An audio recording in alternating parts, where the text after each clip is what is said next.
नमस्कार विद्यार्थी मित्रांनो, तुमचं सहर्ष स्वागत आहे ज्ञानदीप अकॅडमीच्या YouTube प्लॅटफॉर्मवरती आणि तुमचं सहर्ष स्वागत आहे आपली सुरू असणारी समर्पण सिरीज, की ज्या समर्पण सिरीजमध्ये आपण डेली आन्सर रायटिंग प्रॅक्टिस करतो, ज्यामध्ये आगामी 2025ला राज्यसेवा UPSCच्या पॅटर्न धर्तीवरती जो डिस्क्रिप्टिव्ह पॅटर्न फॉलो करते त्या अनुषंगानं ही सिरीज आपण सुरू करतोय, जेणेकरून डिस्क्रिप्टिव्ह पॅटर्नचे आन्सर्स कसे लिहिले गेले पाहिजे याचं तुम्हाला स्वरूप लक्षात येऊन जाईल। बघा, आपण या सिरीजमध्ये जिओग्राफी विषयाचे महत्त्वाचे मुद्दे आणि त्याच्यावरती कशा स्वरूपामध्ये प्रश्न फॉर्म केले जाऊ शकतात आणि त्याचे आन्सर्स आपण कसे लिहिले पाहिजेत याची चर्चा करत असतो। आतापर्यंत आपण बऱ्यापैकी भरपूर प्रश्न पाहिलेले आहेत, बरं का। 15 ते 16 पॉइंट्स आपण ऑलरेडी कव्हर केलेत। आपण अजून असे पॉइंट्स कंटिन्यू डेली बेसिसवरती तुमच्यासमोर घेऊन येणार आहोत। बघा, या सिरीजमध्ये प्रश्नाचं स्वरूप आणि आन्सरचं स्वरूप कसं असलं पाहिजे याच्यावरती आपण चर्चा करतोय। होप्स तुम्हाला त्या गोष्टी तुमच्या लक्षात येत असतील। हे तुमच्या आन्सरमध्ये काय असलं पाहिजे या संदर्भात असणारी सिरीज आहे, हा मुद्दा तुमच्या लक्षात येणं अनिवार्य आहे। बघा, सुरू करूया आजच्या प्रश्न बघूया। तुमच्या स्क्रीनवर प्रश्न आहे बघा। प्रश्न दिलाय की ज्वालामुखीच्या प्रक्रियेमुळे व्होल्कॅनिक इरप्शन बद्दल दिले तुम्हाला, निर्माण झालेले जे असंख्य अंतर्निर्मित भूरूपांचे अन्वेषण आपल्याला करायचं आहे। अंतर्निर्मित म्हणजे काय? इंट्रुसिव्ह। काय आहेत? इंट्रुसिव्ह। मुद्दा मी शब्दांचा उच्चार करताना अशा प्रकारे करतो की तुमच्या लक्षात येईल। बघा, explore the numerous intrusive landforms created by volcanic eruption म्हणा किंवा व्होल्कॅनिक प्रोसेस। याच्यातील बघा, आपल्याला किती 10 मार्क्ससाठी विचारलाय आणि 150 वर्ड्स मध्ये याचं आपल्याला एक्सप्लेनेशन द्यायचं। मुद्दा लक्षात आला की व्होल्कॅनिक इरप्शन मुळे कोणत्या प्रकारची भूरूप तयार होतात, स्ट्रक्चर्स तयार होतात, इंट्रुसिव्ह स्ट्रक्चर्स तयार होतात हे आपल्याला सांगायचं आहे। आता याच्यामध्ये मुद्दा लक्षात आला पाहिजे की भूरूपशास्त्राशी निगडित आहे, म्हणजेच जिओमॉर्फॉलॉजीशी निगडित असणारा घटक आहे आणि त्याचा फोकस काय आहे की ज्वालामुखीमुळे निर्माण होणारे किंवा लावामुळे निर्माण होणारे जे भूरूप आहेत, फॉर एक्झाम्पल खडकांबद्दल सुटसुटी त्याच्यामध्ये आपल्याला फोकस आहे। कोणते? तर अग्निजन्य खडकाची निर्मिती की जी कशी आहे? इंट्रुसिव्ह आहे। इंट्रुसिव्ह आहे, त्याच्याबद्दल आपल्याला लिहायचं। हा मुद्दा लक्षात आला। आता आन्सर लिहिताना कसं लिहिलं गेलं पाहिजे हा सगळ्यात महत्त्वाचा घटक आहे। जसं की सुरुवातीला आपल्याला परिचय म्हणजे इंट्रो द्यायचा आहे। इंट्रोमध्ये आपल्याला लिहायचं आहे की ही जी ज्वालामुखी प्रक्रिया आहे आणि त्यांच्याद्वारे जे निर्माण होणारे विविध भूरूप आहेत यांच्याबद्दल थोडक्यात माहिती द्यायची, बघा। आणि नंतर मेन बॉडीमध्ये काय लिहाल तर हे जे ज्वालामुखीच्या प्रक्रिया असतील, प्रोसेसेस असतील किंवा व्होल्कॅनिक इरप्शन जे असेल त्या इरप्शनमुळे कोणती अंतर्निर्मित म्हणजे इंट्रुसिव्ह जी भूरूप आहेत त्यांच्याबद्दल चर्चा करायची आणि शेवटी दोघांच्या संदर्भाने निष्कर्ष लिहायचा किंवा कन्क्लुजन लिहायचं। आता बघा, इंट्रोडक्शन मध्ये तुम्ही किंवा इंट्रोमध्ये काय लिहाल, आपल्याला हे माहित असलं पाहिजे ही ज्वालामुखीची जी प्रक्रिया आहे ती कशा स्वरूपाची आहे। ही आहे भौगोलिक किंवा भूवैज्ञानिक घटना आहे, हा मुद्दा तुम्ही त्याच्यामध्ये लिहिणं अनिवार्य आहे। आणि या भूवैज्ञानिक जरी घटना असेल त्याच्या गतीशी पण निगडीत मुद्दा लिहून घ्या तुम्ही, गतिशील भूवैज्ञानिक घटना आहे। आता याच्यात कोणते कोणते घटक आहेत बघा, याचा ज्यावेळेस उद्रेक होतो तो उद्रेकातून कोणते कोणते घटक येतात तर खडक आहेत, राख आहे आणि वायू यांच्या उद्रेकाद्वारे काय होतं, पृथ्वीच्या पृष्ठभागावरती वेगवेगळी भूरूप तयार होतात किंवा असं आपण म्हणू शकतो की पृथ्वीच्या भूपृष्ठाला आकार येतो। खडक निर्मिती जसं की पठार, दख्खनचं पठार आहे, कशामुळे बनले? लावाच्या उद्रेकामुळेच बनले। लक्षात येते का? म्हणजे एकंदरीत आपल्याला हे लिहायचं आहे की जेवढे खडक असतील किंवा पृथ्वीचा पृष्ठभाग जो असेल तो कशामुळे तयार होतोय? या ऍक्टिव्हिटीजमुळे तयार होतो, असंही तुम्ही लिहिलं तरी चालू शकते। आणि सोबतच या प्रक्रियेमध्ये 2 प्रकारच्या घटना असतात किंवा 2 प्रकारचे भूरूप असतात। एक भूरूप असतं बहिर्निर्मित, ज्याला एक्सट्रुसिव्ह म्हणतो, म्हणजे पृथ्वीच्या पृष्ठभागाच्या अंतर्गत भागात असणारा जो मॅग्मा आहे म्हणजे लावारस आहे किंवा ज्याला आपण म्हणतो ज्वालामुखी आहे त्याला आपण मॅग्मा म्हणतो, आणि तो ज्यावेळेस पृष्ठभागाच्या वर येतो त्याला आपण लावा म्हणतो। मग त्या लावामुळे निर्मिती झालेली काही भूरूप आहेत त्यांना आपण एक्सट्रुसिव्ह म्हणतो किंवा त्यांना आपण बहिर्निर्मित म्हणत असतो। आणि दुसरा भाग येतो, दुसरा पार्ट येतो अंतर्निर्मित, जो आपला प्रश्न विचारला आपल्याला अंतर्निर्मित बद्दल। अंतर्निर्मित म्हणजे तो पृष्ठभागाच्या अंतर्गत भागात म्हणजे आतमध्ये असणारा मॅग्मा बाहेर येतच नाही, तो आतल्या आतच काय होतो आतल्यातच त्याचं काय म्हणतात घनीभवन होतंय. ओके, आणि त्याच्यापासून वेगवेगळी खडक प्रणाली तयार होते किंवा वेगवेगळ्या प्रकारची भूरूपं तयार होतात. याच्यावरती आपल्याला चर्चा करायची आणि हाच आपला प्रश्न आहे आजचा. म्हणजे दोन, एक अंतर्निर्मित आणि एक बहिर्निर्मित. म्हणजे भूपृष्ठाच्या वर तयार होणारे आणि पृष्ठभागाच्या अंतर्गतच आतल्या आतच तयार होणारे खडकांचे प्रकार लिहायचे. बघा, फॉर एक्झाम्पल बहिर्निर्मित काय असतात की टेकड्या असतील, डोंगर असतील, हे काय झाले बहिरूप झाले. आणि अंतर्गत किंवा अंतर्निर्मित भूरूपांमध्ये तुम्ही काय लिहिणार आहात, इथं उदाहरणार्थ दाखवलेले मागा मी. बॅथोलित असेल, ओके, फॉर एक्झाम्पल बॅथोलित झालं, तू कुठं आहे, पृथ्वीच्या आतल्या अंतर्गत भागात निर्माण होणारं भूरूप आहे. ओके, एवढं तुमचं इंट्रोमध्ये पुष्कळ आहे. आणि याची डायग्राम सुद्धा तुम्ही काढू शकताय. ओके, याचे तुम्ही डायग्राम सुद्धा ड्रॉ करू शकताय. याच्यामध्ये बघा, आता मेन बॉडीत मध्ये काय लिहायचं आहे बघा. मेन बॉडीमध्ये हेच लिहायचं की मी तुम्हाला आता सांगितलं. अंतर्भूत म्हणजे पृथ्वीच्या अंतर्गत असणारा मॅग्मा पृथ्वीच्या पृष्ठभागावर येतच नाही, आतमध्येच. मग दगडांच्या दरम्यानच्या भेगा असतील, मग उभे छेद असतील, आडव्या समांतर भेगा असतील, ओके, कपासारखा आकार झालेला असेल, छोटासा आतल्या टेकडीसारखा आकार झालेला असेल, अशा मोठ्या गॅपमध्ये त्या भेगांमध्ये हा मॅग्मा साचतो आणि साठून तिथंच गोठतो. लक्षात घ्यायचं, म्हणजे तिथंच त्याचं घनीभवन होतं, दृढीभवन होतं. ओके, आणि तिथंच त्याचा एक वेगळ्या प्रकारचा खडक तयार होतो. आणि तो कशा प्रकारे खडक तयार होतो हे, आणि त्या भूरूपांनाच आपण काय म्हणतो, अंतर्गत भूरूप. लक्षात ठेवायची. फॉर एक्झाम्पल, यामध्ये ही रचना पृथ्वीच्या पृष्ठभागाखालील मॅग्माच्या घनतेनेच तयार होते. लक्षात ठेवा. आता त्याच्यामध्ये कोणते कोणते प्रकार आहेत ते सगळे आपण बघून घेऊया. फॉर एक्झाम्पल, डाईक आहे. ओके, म्हणजे व्हर्टिकली फॉर्म होणारा, म्हणजे दगडांच्या मधील ज्या भेगा असतील, भेगा जर अशा उभ्या असतील, ओके, तर त्याच्यामध्ये हा मॅग्मा साचतो आणि त्याचं घनीभवन होतं, घनता त्याची वाढते आणि काय होतं, तिथं वेगळ्याच प्रकारचा खडक तयार होतो. तर डाईक म्हणतो. बरोबर का. सील म्हणजे काय, सील म्हणजे समांतर, पॅरलल, दगडांच्या मधल्या ज्या भेगा असतील त्या क्षितिज समांतर असतील आणि त्याच्यामध्ये जो मॅग्मा जाऊन साठला आणि त्याचं घनीभवन झालं तर त्याला आपण सील्स म्हणतो. मग त्याच्या जाडीवर डिपेंड आहे. तर त्याची जाडी जास्त असेल तर त्याला सील म्हणतात, त्याची जाडी जर जास्त असेल तर त्याला शिस्ट म्हणतात.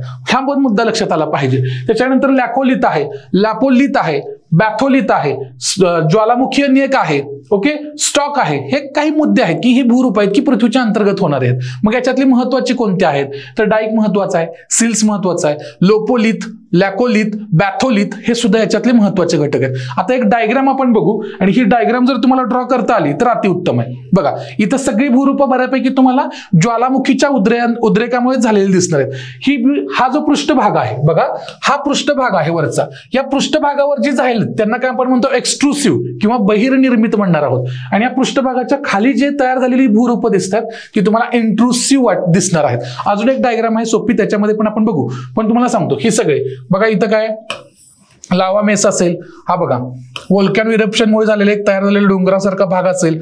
ओके, हा पण कसे आहेत, हे बाहेरच्या बाजूचे आहेत, हे कसे भूपृष्ठावरचे आहेत, हे भूपृष्ठावरचे आहेत, आपल्याला खालचे पाहायचे आहेत. आता याच्यामध्ये तुम्हाला दिसत असेल बघा, सील कसा आहे, हॉरिझॉन्टल आहे. बरोबर का. दगडांच्या फटी, ओके, जर त्यांच्यामध्ये फटी आडव्या असतील क्षितिज समांतर आणि त्याच्यामध्ये जर तो मॅग्मा गेला आणि थंड झाला तर त्याच्यामुळं सील्स तयार होतात. मग इथं ज्याची जाडी जास्त असेल त्या सीलला शिस्ट म्हणायचं आणि जाडी जर जाडी जास्त असेल तर सील म्हणायचं आणि जाडी कमी असेल तर शिस्ट म्हणायचं. डाईक म्हणजे काय बघा, हा डाईक दगडांच्या खडकांच्या दरम्यान जर उभ्या भेगा झाल्या तर त्याच्यामध्ये मॅग्मा जाऊन गोठतोय. बघा, बॅथोलिथ आणि तळातला सगळा मॅग्मा जो आहे, म्हणजे जेवढा मॅग्मा अवेलेबल आहे एकदम खाली पृष्ठभागाच्या एकदम अंतर्गत भागात खाली, ह्या सगळ्याला बॅथोलिथ म्हणतो. तिथून तर सोर्स आहे मॅग्माचा वर यायचा, तिथून तर मॅग्माचा वर येण्याचा सोर्स आहे, त्याला बॅथोलिथ म्हणा. बॅथोलिथ वर सरकत जसं त्याला दोन दगडांच्या खडकांच्या दरम्यान किंवा अंतर्गत जी रचना आहे, कमकुवत रचना असेल, तिथून त्याला जागा यायला भेटायला लागली की वरती येतो आणि तो बघा असं लेन्स प्रकारचा, लेन्स सारखं किंवा टेकडी सारखं काय करतोय, तिथं येऊन साठतोय. पुन्हा वरची जमीन कशी आहे, वरची जमीन पुन्हा कठीण असेल म्हणा किंवा स्ट्रॉंग असेल स्ट्रक्चर त्याचं रचना, त्यामुळे तो इथंच येऊन साठतो आणि इथंच तो घनीभवन होतो, त्याचं घनता वाढते, थंड होतो. मग त्याला म्हणतात लॅकोलिथ. म्हणजे वरती येऊन पृथ्वीच्या अंतर्गत भागातच अशा प्रकारचं स्ट्रक्चर होत असेल तर ते लॅकोलिथ असतं. बरोबर का. पुढच्या डायग्राम मध्ये बघू आपण, त्याच्यामध्ये तुम्हाला दिसेल. आता इथं बघा लॅकोलिथ. ओके, ही नेक आहे इथं मॅग्मा, आणि जिथं खालचा तळ जो आहे तळाचा म्हणजे उंच उंच डोंगरांचा सुद्धा जे झालेले आहेत, वरती येणारा मॅग्मा सुद्धा त्याचा बेसमेंट पाया कुठं आहे तर या बॅथोलिथमध्येच आहे. पाया कुठं आहे, या बॅथोलिथमध्येच आहे, तुमच्या लक्षात आलं पाहिजे. ह्या सिंपल टर्म आहेत. ओके, सगळ्यात खालच्या तळात कोणता असणार आहे, बॅथोलिथ असणार आहे. तिथूनच मॅग्माचा किंवा मॅग्माचा जो सप्लाय म्हणतो तो तिथूनच होतो, हे लक्षात ठेवायचं. बॅथोलिथ वरती जाऊन थोडंसं अंतरावरती त्याला जशी जागा मिळेल तसं वर घेतलंय, ऑटोमॅटिक हे भूरूप कसं उंचावलं गेलंय आणि तिथं त्याच्यासाठी साठण्यासाठी त्याला जागा मिळाली. ओके, भेगा मिळाली तिथं, आणि तिथं त्यानं टेकडीसारखा भाग केलाय लॅकोलिथ, पण तो पृष्ठभागावर नाही, पृष्ठभागाच्या आतच आहे. आणि बॅथोलिथ कसं असणार आहे, समजा इथं कशा वरती वळ्या आल्या भूपृष्ठाला, कधी कधी अशा खालच्या बाजूने वळ्या येऊ शकतात अशा, त्यावेळेस इथं बशीसारखा आकार होतो, बशीसारखा आकार होतो, लक्षात ठेवा. त्याला लॅकोलिथ म्हणतात. लॅपोलिथ म्हणजे कसं असणार आहे, फॉर एक्झाम्पल कधी अशा हॉरिझॉन्टल अशा वळ्या असणार आहेत, बरं आहे का. मग तो अशा वेळेस तो काय करेल बघा, अशा वेळेस तो इथे येऊन असा साठेल. हे पृष्ठभागाच्या आतल्याच गोष्टी आहेत बरं का. त्याला आपण काय म्हणणार, लॅपोलिथ, लॅकोलिथ अशा बशीसारखा असेल आकार असेल तर, समांतर असेल तर ही त्याचे काही घटक असणार आहेत.